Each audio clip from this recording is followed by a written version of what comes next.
Well, good morning, good afternoon, or good evening, wherever you may be.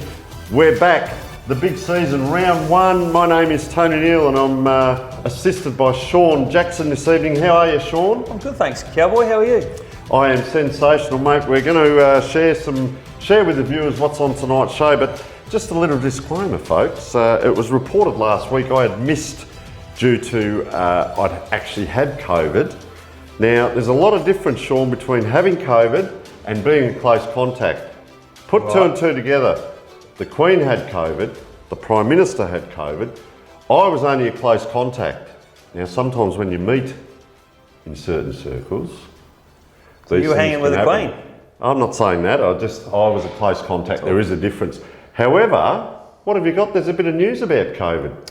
Yeah, there is. We did say last week that it was only going to be a matter of time before some club gets rocked by COVID. And I believe there's a club in Division 2 who have been rocked on the weekend. And it started with a player that went to hospital with a shoulder injury or shoulders or ribs. And while he was in there, he was COVID tested. Had no idea that he had it, got it. And at least 5 or 6 players from the A-grade side there are now in isolation. And on top of a couple of injuries, it's going to be tough for them to get up next week. But yeah, we feel for them. It's going to happen to everyone, I guess, at some stage. Yeah, it is, and we've got to be prepared for it. They can't ring the West Coast Eagles because there's no players there either. So similar colours, one might suggest. No, let's not go there. No, not similar. No. Well, you mellowed a bit from last year, and I'll touch on that a bit later about reporting things. But listen, folks, on tonight's show, we are going to go around the league. Because, as we said, Friday night it all started, Hope Valley and Pembroke, and then we got through all of Saturday. The women are up and running as well. Fantastic. We've got the coach of the umpires, Colin Rowston, coming in. And I said, do you want to... Riveting, that will be riveting. Well, you know how I am. I caught up with him and I said, do you want me to run through the questions? He said, no, just rattle them off. Dave Grohl does that, you know, the Foo Fighters. I saw an interview about him. He said... don't practice. He said, just go out and be authentic. And I thought I could learn from that. Anyway, I'll go back to my paperwork. You know, your voice really echoes in this room. It does. So I apologise for any echo that you're getting back at home. You always got to have fun at yourself, Sean, in this life. And an empty vessel makes the most sound, mate. That might be the echo. Anyway, righto. Believe it or not, Tony's Tales is also on the show tonight. Very interesting discussion I had with Vince Cosme. Oh, good Lord. You put him on the show even when he's not supposed to be on the show. He's been in the position that we're talking about, so keep your eyes out for that. What else have we got, Sean? Well, we'll have a look at across all the divisions. 7 divisions started on the weekend, plus the women's. We'll have a look at some of the goals and marks of the week. And weren't there some absolute beauties? And we'll have a look at the competitions for this coming week, I guess, Tone. Oh, fantastic. And I think that we're on a bit of a roll from last year. Oh. Goals and marks and everything that goes on with that. And we've got a sponsor this year? A couple of others. Yeah, I believe there are some really good ones, and we'll cover that. We'll come right back after the break and we'll be covering a lot of stuff. As I said last week, grab a cup of tea, grab a beer, strap yourselves in, and we got a show for you.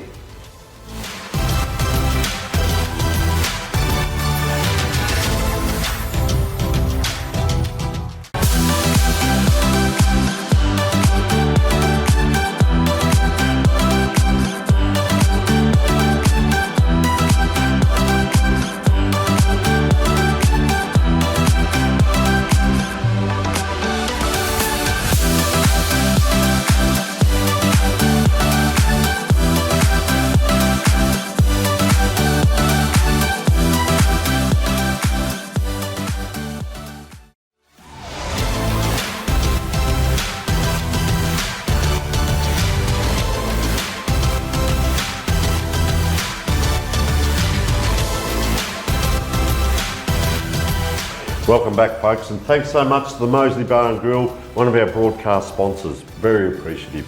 Now, I'm going to read this, Sean, because this is hot off the wires. The print hasn't even dried. The AFLW Grand Final, as we all know, is going to be here in Adelaide.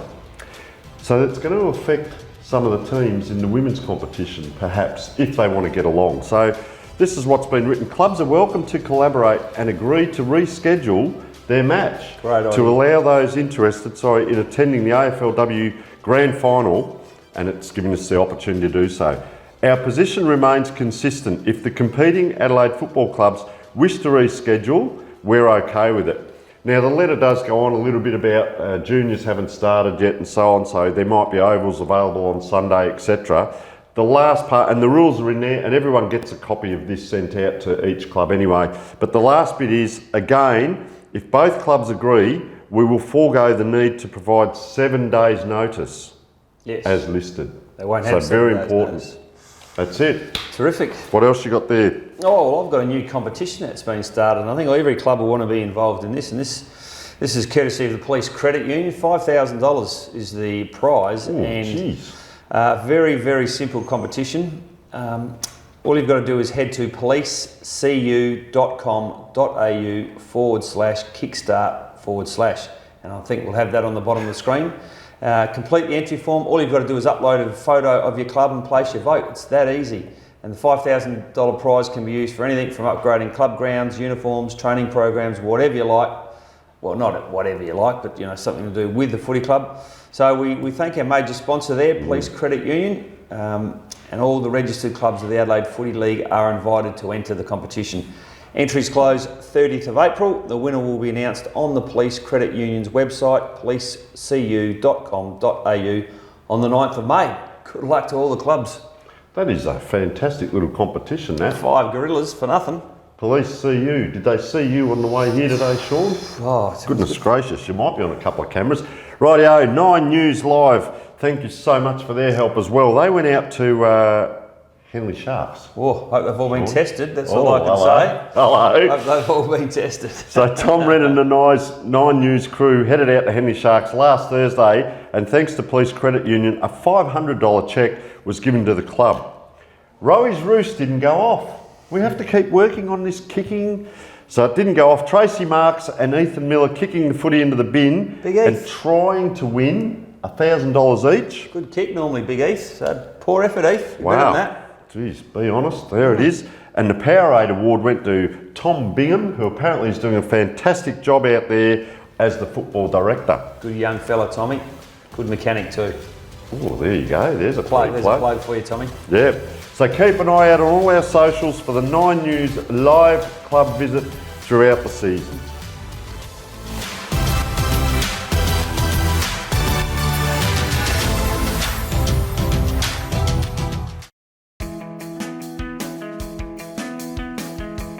The Simon Black Academy is a 3-pillared program that combines both education and Australian rules football. Available in 4 states throughout Australia, the program covers 3 key areas. The first is an education component through the Torrens University. The second is the development of the participants' AFL skills, helping the player to become the best player they can possibly be. And the third is a leadership and growth program. The Academy is a perfect opportunity for participants who like football. They get exposed to AFL coaches and mentoring opportunities as they do their university degree. The first 12 months allows participants to complete a diploma in Sports Management Elite, and if the students elect to stay on for a further 2 years, they can complete a Bachelor's in Business Management with a sports focus. Based down at Norwood Oval and the Arc at Campbelltown, it is a fantastic program for anyone interested in sports management who loves football and wants to extend their education with a Torrens University degree. Feel free to check out the website simonblack.com.au.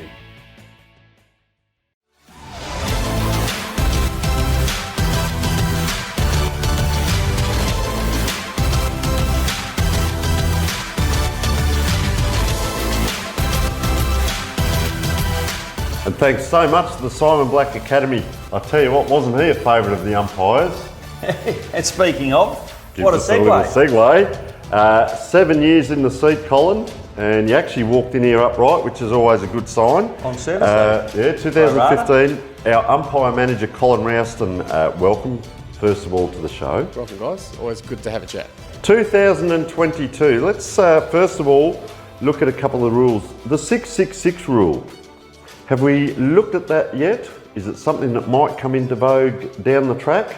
Are we behind the times? So in the end, these decisions are not mine to make. The league tell me what I have to implement with the umpires. But no, the idea is we come keep the rules as simple as possible for the players and the umpires. So 666 isn't a part of our competition.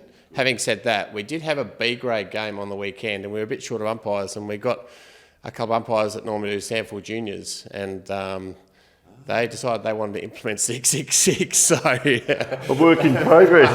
I had a bit of a conversation with the Fitzroy president today just to apologise that occurred. But yes, no, 666 is not meant to be adjudicated in our games of footy.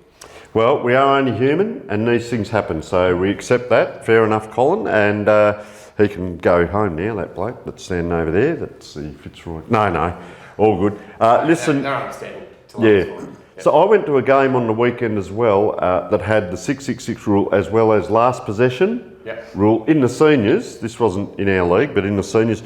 And everyone there, no problems. The players, the coaches and the supporters understood the rule. Fantastic. How's it going first week in, first of all? So last possession is something we've been doing for a couple of years now with our women's competition, and very well accepted. I think what you find with leagues, it takes a few weeks for them to get used to it, and then everyone just gets on with it and understands that's part of the rule. It's a good rule. I really like it.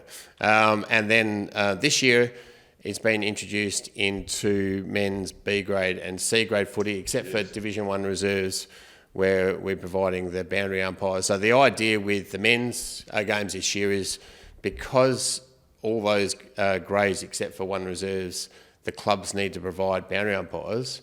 With the last possession, there's a less of a need for boundary umpires. They don't throw the ball in quite so much. Yes. So clubs actually have the option of not having to worry about providing boundary umpires, and field umpires can adjust when that's the case. So at the moment, we're getting some clubs still providing boundary umpires, some not. That's fine. We'll adjust for whatever the clubs can provide. So two-part question. One is, if someone at the club is a club umpire and they would like to come to training and see how it all works and train with the umpires, first of all, they're welcome along. And secondly, the umpires that you've got, are you training it blanket across the whole umpiring fraternity? Because some are using it and some aren't. And an umpire gets promoted from maybe a C or B grade game to do an A grade game, and the rule changes. They may still make that as a blemish. They might keep the rule in, or one might come down and...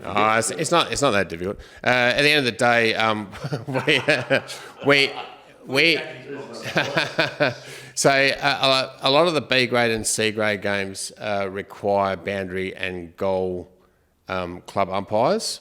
We're providing field umpires for all games except for C7, C8 men's and 1 reserves, 2 reserves women. So there's not many games who actually have club field umpires. Yep. So the umpires that we have doing, the field umpires doing the rest of the games, should be versed, except for that Fitzroy game last week, to what's required. But if there are club umpires or anyone that's interested in seeing what we do, then they're welcome to attend training. We do our coaching sessions for field umpires via Zoom these days on a Monday night. We record that and send it out to all the umpires. Also send it out to the senior coaches, and they can access just to see what I'm instructing the umpires, and there's nothing to hide, so send that out. And so, yeah, we've been talking about the last possession rule a bit in the last couple of weeks, obviously a bit new to some of the umpires. Yes. But at the end of the day now, other than A-grade footy, it's in all our games. And the A-grade umpires are there because there are generally better umpires that attend training, and so they can adjust to not having it. All right, I'm about to throw to Sean, but just very quickly, a shorter one here. Can you see it going across the board maybe next year or two? It's not my call, so that's a decision for the league to sit on the fence. I like that. Yeah. Right, let's get into it. COVID. Yep. What's the contingency plans for the umpires if you get decimated with COVID? We got decimated last week. I had 3 or 4 pull-outs on Friday. Will you go to COVID. one umpire? Would you consider a one umpire? We only had one game last weekend that had one umpire, and that was John Kernahan, who filled in for a women's game. He did it all on his own at Scotch. Double the pay? He did it complimentary. But we would prefer not to, because umpires are generally doing more than one game to be able to fill all the games. So to ask them to do a one umpire system doing more than one game is a bit of a tough ask. Personally, I did 3 games last Saturday. You might have seen me hobbling up here before. I'm struggling big time. So really the solution when we call it short is just to ask the umpires to help out and do more than one game. And a lot of the guys are stepping up to make that happen, which is fantastic. So we're challenged because of COVID, as everyone is at the moment. We're challenged also with the new officials HQ system that works alongside players HQ, so we're all getting used to that. It's been a challenging couple of weeks, but I'm really proud of the umpiring group. We didn't have any no-shows last weekend. It was fantastic that everyone was flexible, and that they checked their appointments and got there when they meant to. So that was the main thing. And we had a few issues in games, as you always do, but just the fact that we were able to fill all the appointments that we said we would was a fantastic effort. And I've got a team of people that work really hard behind the scenes to make that happen. Okay, so I did notice there was at least one club that forfeited a game last week. So what's the rule there with forfeiting? I know I'm putting you on the spot here a little bit, but it's probably outside of your domain. So there was a men's C grade team and 2 women's B grade games that forfeited. I'm just talking time frame. When do they have to let the other club know? I think it needs to be. Well, I think Tony Sullivan would be the one to ask on that. Can't get him on air, Tony. Can't get him. I normally get told about it on Friday, so usually the day before. Okay. Last question from me, Cal. Sling tackle, it's back in vogue, or back in as a hot topic around the streets. Everywhere I walk today, people are harassing me about, has the rule gone out? Are we allowed to sling tackle back again? Because there were a few on the weekend. What can you tell our viewers and listeners about the sling tackle? So this has been one of the most challenging parts of my job. Is when I came along in 2015, I realised we had a problem, and we tried to find a way to umpire the games and deal with the sling tackles when they occurred. And because there's different types of sling tackles, so you get some where aren't sling tackles, are actually legitimate tackles that you don't do anything. You get others that are bad enough for a free kick but not really worthy of anything else. And then, of course, we've got cards. So we've got yellow and red cards. When we decided we want to go hard on this, because it's not an area of our game that we want to see. So I'm not the only one that realises it's a problem. Certainly John Kernahan and the team are really concerned about it. We went really hard on it, and we started giving out red cards left, right and centre, to the point where we were realising that a lot of the red cards were handed out were unnecessary, and we were having to withdraw a lot. So where we've settled on the instruction these days is if there's a tackle of concern to ground, then at least pay a free kick. If it's something that's a little bit more serious, just give out a yellow to start with, get the player off, and then if it's worthy of an upgrade to a red card, let us know after the game, and we can either look at the video or find examples, on video or just from people that are there. We can work out whether or not it needs to be a suspension, and that is a better system than what we were dealing with before. I know there were some dangerous tackles on the weekend that weren't penalised at all, and they were umpire mistakes, which is going to happen. There's avenues for clubs to lay a complaint or ask for an investigation where it can end up in a suspension. So the message is to umpires, we want you to act on dangerous tackles. It's not an area we want to see happen. The message to players is if you don't need to take them to ground, you don't need to. But if you are going to, you've got a duty of care not to hurt the other player. And the message to clubs is if a dangerous tackle occurs and the umpires don't act on it for whatever reason, unsighted or made the wrong judgment call or chose not to act, then there is a way they can go about getting it looked at and dealt with through the league. So it's a problem area, one that we don't want to ignore and we definitely want to address. Yeah, there you have it, folks. If you're thinking about sling tackling this weekend, perhaps give that one away. You've been an umpire too. I have, yes. You can adjudicate. No, fantastic. Always positive and very astute, Colin, with your answers there. But fantastic. You're always looking to recruit more umpires, of course. I'm just a little bit astounded. You're doing better than some of the clubs. If everyone turned up on Saturday and they're ready to go, I've coached and the opposition have turned up with players turned up in taxis at half time. So you've done very well to get your fraternity out there and giving the league the best that they can possibly do by putting on a game, and the umpire's there on time. Fantastic. Well, that's one round down. We've got 17 to go yet. I got a bit excited. Now, I know you've already shared a lot of this with the clubs, but just to refresh everyone, where can they find the rules and some of the videos that you've done already on some of the rules? Yeah, so the best way to have a look at the information that we have for our umpires is going to the umpiring page of the league's website. You can download this year's rule book that the AFL has recently put out, which should be exciting reading for many. But the video which we put together back in 2020, we're using the same one this year basically because we haven't made any changes. And so the interpretations video is there for anyone that wants to have a look at it. All right. Thank you so much for coming in, Colin. You must be doing a great job because you've been here 7 years. So no, you are doing... Having problems trying to find someone else, maybe. No, you're doing a great job. And as you said, round one done, but best wishes for the rest of the season. Fantastic. Thanks, Colin.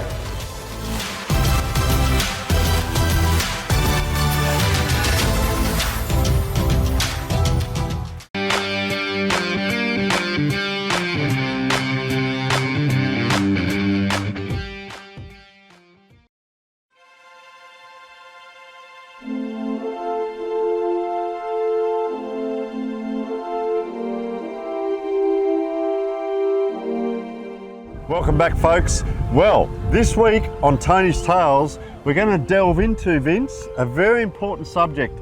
Is it time to look at paying some of our volunteers? Now, a volunteer is a volunteer. Should they then transfer across to a paid position? And I'm going to give a couple of examples.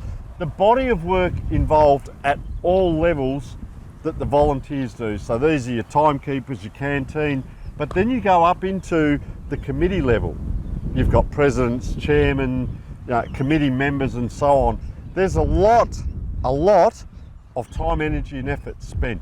Should we start looking, or should the club start looking at paying, and how do they go about it, Vince? Well, this is a little bit of a follow-on from discussions that we had with our guys last week when we were at Old Ignatians. They've already started paying a couple of people to perform a specific role. I can't see how going forward we're not going to be able to have the level of involvement with volunteers. In my time in different various roles at different levels of the game and at different clubs, it's something that is just becoming more and more of an impossible. We're all becoming more time poor as a society, and there's only so much time that we've got available to be able to help out. There's a lot of issues around how many hours you need to put in, and the all the extra work over the past couple of years, with managing with COVID and everything else, and all the extra work that's putting on. The two, bit of a double-edged sword. We talked a bit about this last week, that when you've got everyone volunteering, you've sort of got to just have in your back of your mind that yes, they're putting in their time and their effort. It's so valuable that they're able to do that. And sometimes you might not get the out. You've got to be so grateful. You might not get the outcome. The advantage, if you're able to start paying some of those people, is why it may only be a token amount. It then comes with a tiny bit of accountability, which means that you can actually try and exercise a little bit more control and a little bit more. And I'm talking from a board level.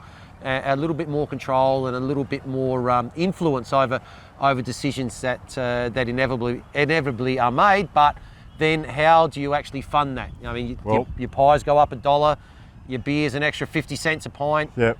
Your subs are $10-20 a year more. I mean, there's got to be find more sponsors. There's got to be some way to pay for it. So Vince, that is your forte because you've been on many boards and admin. My forte is out there with the coaching and letting the committees do it, and I I didn't enjoy as a coach having to sit on committee a lot of the time and hearing some of these discussions. However, a lot of these people are volunteers, and you touched on it. I talk about the time, it's the hours that you spend doing phone calls and follow-ups. It's the energy that you put in over and above your normal. A lot of these people have got a normal job and then turn up to the footy club, and then the effort. So the effort is the follow-up. So we have a committee meeting, then we've got to follow up, we've got to action something, we've got to organise, and we've got to communicate. The example that I found through the week, it was from another league. They advertised for canteen manager. There were 18 points for the canteen manager to apply when that person applies. 18 points that person had to go through. OC Health and Safety were a part of it.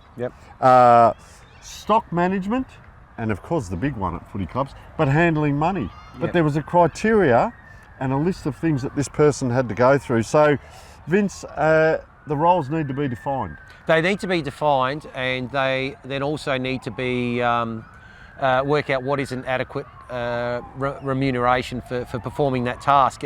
And again, you've got to be mindful that all these people that are still putting in their time, and really they're putting in their time to do something. Yes, they're going to get maybe some sort of reward for the role they're playing. And you talk about canteen managers, one role, but then you look at there's a multitude. Even on the field, you've got we know physios and trainers, and that they obviously get at most clubs will get some reward for performing that role. If your local little lad comes down and wants to be the goal umpire or boundary umpire, now clubs are paying. They're paying, just to that's get right. them in and around. That's So, right. Look, it's an interesting one. We sort of open up a can of worms, but it's something for clubs moving forward and being more professional.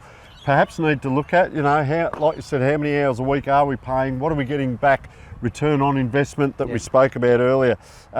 It is a huge area. I think it is something that clubs might need to sit down and look at. Well, you look at the amount of hours and time and effort, and how the clubs are growing organically, and especially with the advent of the rise of women's football in the last few years, how that's just you don't suddenly see that clubs are doubling their amount of resources on their board, or the amount of extra volunteers. You're finding people are having to manage both.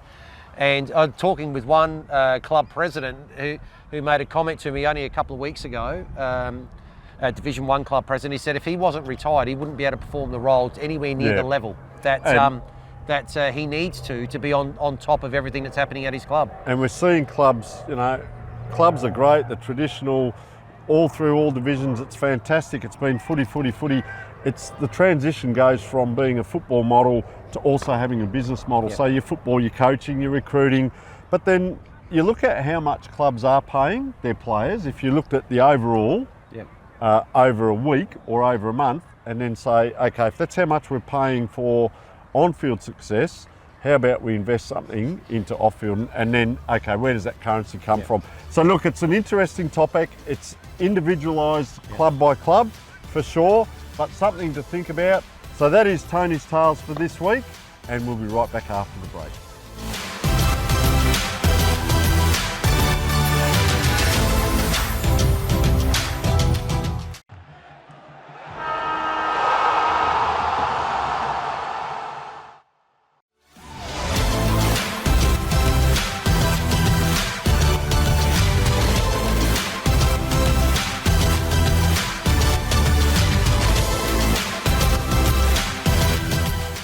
Welcome back, folks. I'll tell you what, it is time for marks and goals of the week. And looking at the footage, Sean, I'll tell you what, it was hard to narrow it down to 3. Absolutely sensational. So sit back and enjoy.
9 News, teaming up with the Adelaide Footy League. Tom Wren on the ground at your club for Thursday Night Live, strengthening communities through footy.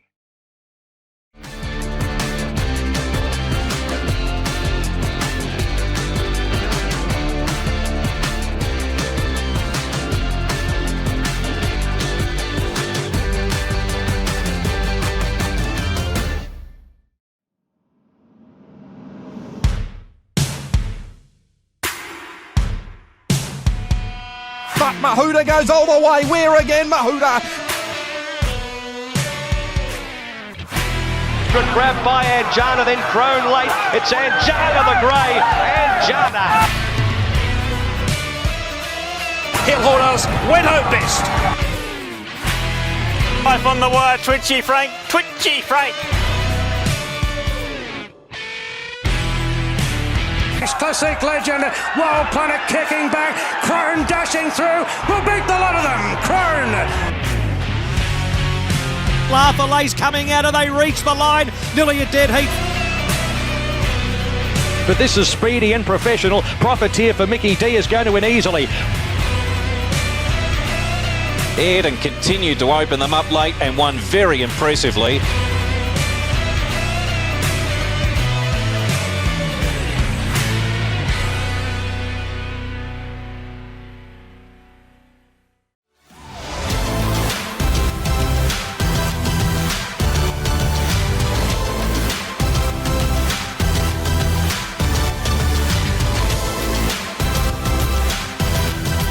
Welcome back, and it's time for the division wrap, which of course our great man Phil Herden has done a very comprehensive wrap on all the divisions that you can find on the Facebook page. So this year we're going to do it a little bit differently, just a couple of highlights out of each division. And I'm going Division 7 first of all, Greenacres. I tell you what, they're on the way. 89-point win. They had 37 shots over O'Sullivan's Beach Lonsdale, so a little bit hard to get a real grip on things in the first round, but a great win.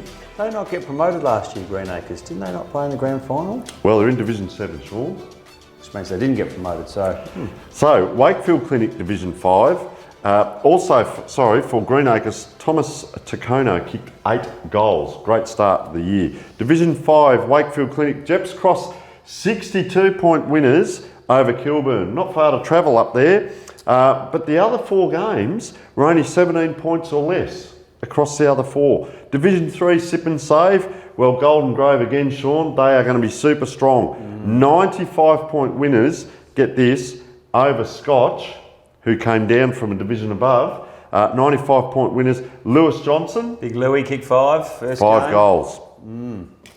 Yeah, well, I've got Divisions 2, 4 and 6, and the significant in Division 6 was the margin between Trinity and Ingle Farm. I guess when you get through a whole pre-season, you always live in a bit of hope, and then round 1 comes and you either, sometimes that hope gets smashed in 1 week, and sometimes it gets promoted. Well, Trinity, the Tossers, 20 goals 21, took care of Ingle Farm, 2 goals 6, so we're 2 for Ingle Farm. Division 4, the big news out of Division 4, my man Alex Forster continues to kick goals. They played Friday night in a terrific game against Hope Valley by all reports. Kicked the lazy 6. Fabulous. If you're out there, are we on again for another carton of West End draft? I'm still drinking them from last year. Not that I don't like them, but... Well, the Furfies. I don't like this. Well, it's West End that was the bet last year, so fabulous. That's over to you. My man is leading the charge already in Division 4. And in Division 2, the thing that stood out to me was Gazer and Henley. Wow. 2 points, the final margin there. 12-6 to 11-10, so certainly had scoring opportunities. The other one that stood out to me was Athelston smashing Adelaide Junior. We're a little bit concerned about Adelaide Junior. Well, there's a 12-goal loss round 1, so that's not a great start. Unley Mercedes going down a division. I know you're going to talk about that in a minute, Phil. I'll just cut your lunch a little bit. I'm Tony. Yeah, that's right. Sorry. But good win by North Haven, and you mentioned Broadview and Sacred Heart was the match of the round. Sacred Heart kicked poorly for goals, 7 goals 17 to Broadview's 9 goals 7, and I think we mentioned last week Broadview's recruiting has been exceptional. So a good win to them first up, and Foss Camden took care of Salisbury North. By 4 goals.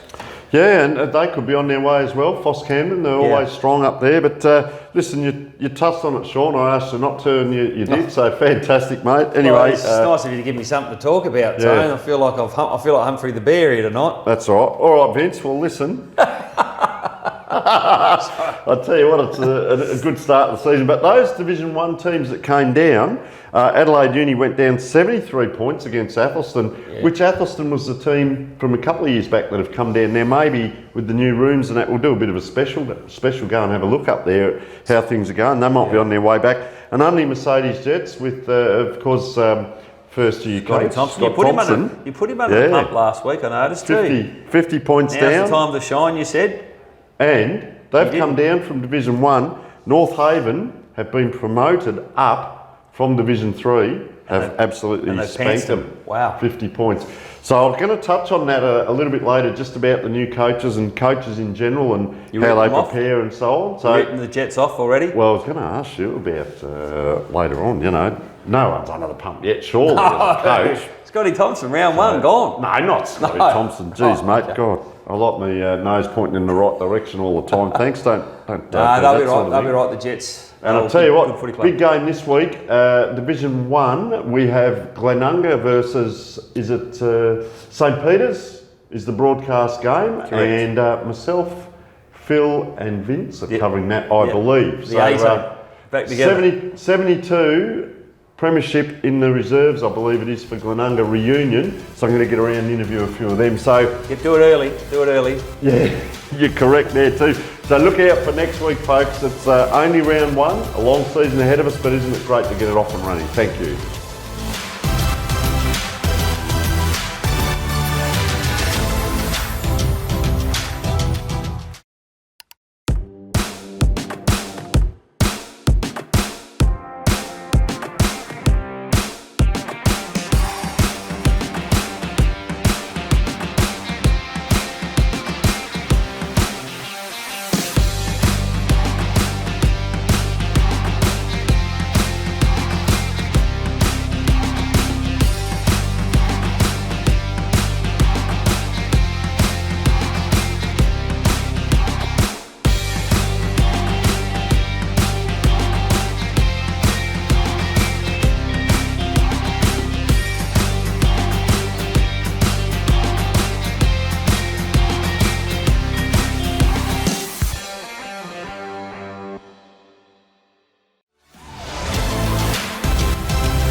Well, it's a special time now, Division 1. Let's go and have a little bit of a look there, Sean, and I'll let you comment. I'll give you the wrap-up. St. Peter's defeated Rocks 82 points, if you don't mind. Yeah, well, the mail was Ross Trevor lost a few players. I haven't been through their list completely. So a couple of blokes came back, Paul Fantasia, which is terrific to see. But yeah, that's a big loss round 1, isn't it? Yeah, big bowler up there. He's got a bit of work to do, hasn't he? Journey, yeah. Port Districts defeated Glenunga. Glenunga coming up, of course, but Port Districts, they need that run on, don't they? They need to get going a bit. Yeah, it was pretty tight. We were getting scores on that one during the course of the game, and they kept them pretty close till half time. I guess the glaring thing that stands out there is Glenunga only kicked 3 goals for the game. Yes. So they're going to have to improve their forward. Tea Tree Gully defeated Old Ignatians up there at Pertaringa, 18 points, and by all accounts, everyone at Tea Tree Gully was hoop to hoop. They're pretty happy about that. Good on them. Get a win on the board. Yeah, no doubt. And that once again, that was a game that was ebbed and flowed. We're getting scores through on that one, but Alex McKay's first game as a coach, playing coach, so well done to Macca, and a good start by Tea Tree Gully, and not a bad effort, by the way, by Old Ignatians away from home round 1. Yeah, this is an interesting one. Brighton, of course, Brett Backwell, a bit of a fan of the way he goes about his coaching. They defeated Goodwood by 10 points, but they only had 11-8 to 8-18, so 19 scoring shots to 26 and won the game. Yeah, I reckon they pinched that one, Brighton. I wasn't there, but a few people I spoke to said Goodwood Saints bad kicking, but I'm probably a little bit bitter because I've got Goodwood Saints to win the premiership, and round 1 they come out and get beaten. I didn't have Brighton in the 5, so great effort by Brighton round 1, and I believe that's the first time Brighton have ever beaten Goodwood Saints. Wow, is that right? Yeah. Wow, you're on the ball. Yeah, doing my homework. Yeah, and of course the round that you guys went and commentated, live streamed, of course, what a great game too. Picked the best one. Paynham defeated PAC by 6 points, a replay of last year's grand final. Well, it's not a replay, it's the first game of this year. Great game of footy. When you consider that Paynham only had 5 players that played in the grand final from last year, just 5, they had a mass turnover of players.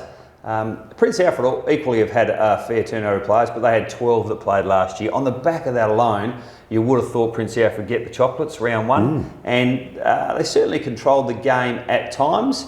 But Paynham came out of the blocks exceptionally well in the first quarter and again in the second quarter, and then when they got challenged in the last quarter, they were able to stand up and deliver. So new coach Jeremy Cheney, he would have been thrilled with that, and I think the whole club would have been thrilled by that. So look, don't worry about Prince Alfred. They looked a bit underdone. They were blowing pretty hard, and you get a shorter pre-season, having played the finals.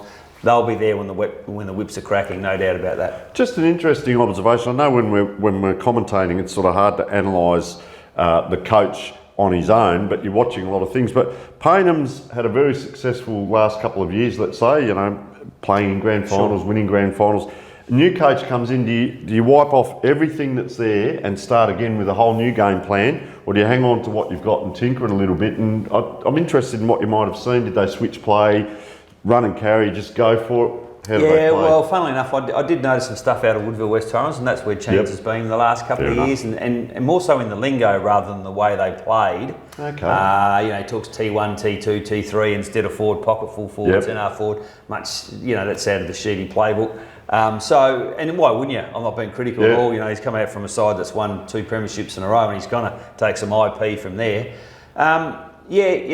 I think, once again, the fact that they've lost so many players allows Change to come in brand new, start with his own game plan, what he believes in. He's been around coaching for a while now. Yeah. He'd have his own game plan pretty firmly entrenched in his mind, I would think. And if that differs from what it was there before, under Jace, well, so be it. I would think he'll run his own show. I actually like that answer too, Sean, because, in the coaching realms, I think if you come in, it's your way, it's no one else's, and that's what works. And good answer. All right, well, let's keep an eye certainly on Paynham and all the other teams this week in Division 1. Thank you very much.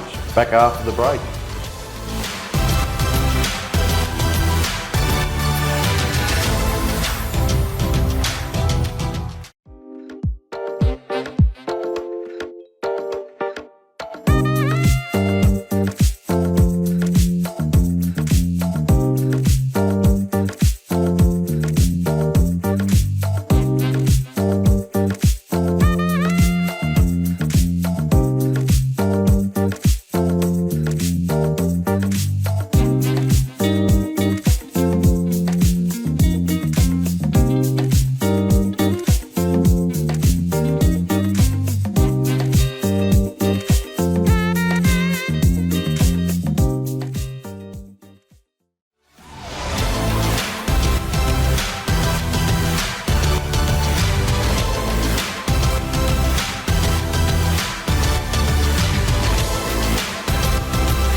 Welcome back, and isn't it fantastic? The Adelaide Football League Women's Divisions all kicked off as well on the weekend. Let's just have a quick look at some of the results in Division 6 Powerade, Division 6 that is. Athelston defeated Marion by 84 points, big winners. The goal score as well, it was all shared across the team there, so a team effort we would say. Division 5 brought to us by the Safety Hub. Jeps Cross had a 52-point win over North Haven, and once again, no major goal scorers, shared again. Division 4 brought to us by Villiers. Marion defeated Rosewater by 71 points, and Jasmine Staltari kicked 6 goals. That is a fair effort for the mighty Marion there. Division 3, 9 News. Flinders Park defeated Fitzroy by 43 points.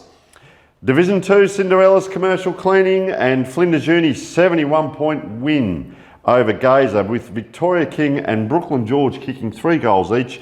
And in Division 1, Old Ignatians defeated Adelaide Uni by 57 points, with Gabriel Salt kicking 5 goals for Old Iggies. So just a quick little wrap there of the women's division. As we said, Good to get up and going, but also Alex will have more on the women's. Keep an eye out on social media.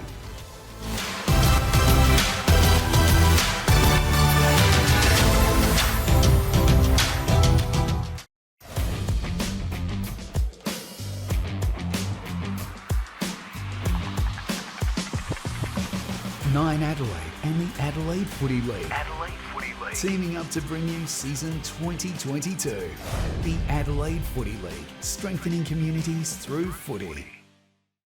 Righto, folks, it's time for the wrap. What a fantastic show, Sean. Some say the best. I've heard that material before. Yes. Because I'm back on, you're here. Well, parts of you are. Listen, mate, Kaizen, do you know what that means? No. Kaizen means continuous improvement. Saturday morning, 100% of the coaches would have woken up, we're going to have a win, we're going to have a win. I always prepared for a win no matter how good or bad the team was going. Monday morning they wake up and only 50% of the coaches have had a win, and the other 50%? They didn't get out of bed. I don't know whether you say they lost or they learned, but a week's a long time in football. Of course. Get yourself up, don't look at the players. Think about what could I have done differently as a coach. Did I train them correctly? Did I communicate correctly? Did I teach them how to execute correctly? Look at yourself first, not the players, Sean. That is what it's about. And you want to get a win this week because the following week's Easter, so it'll be 14 days before you get another chance. There's a few out there, I'm shaking. And you know the new coaches, who's first to go? No, you got in the gun. No, you get all excited as a new coach, and here we go, and then and we've both been in that position, win or lose. Anyway, folks, you can find us on social media, all the outlets. Remember to look us up there. There's filming Instagram? Footy, and I don't know. Are we on that? Yeah, Facebook, all of that new technology. Thanks to our guests, the whole one, The Green Maggot. Colin Rowston, and of course a couple of other interviews that we've put up. Thank you to all our magnificent sponsors. Be due for a new polo soon, Sean. At least you've got one. Yeah. Anyway, we're on a budget. Remember our streamed game, live stream this week, Glenunga versus St. Peter's. Yeah, it's a battle of the Spooners, isn't it? The college Spooners versus the club Spooners. The eastern suburbs boys.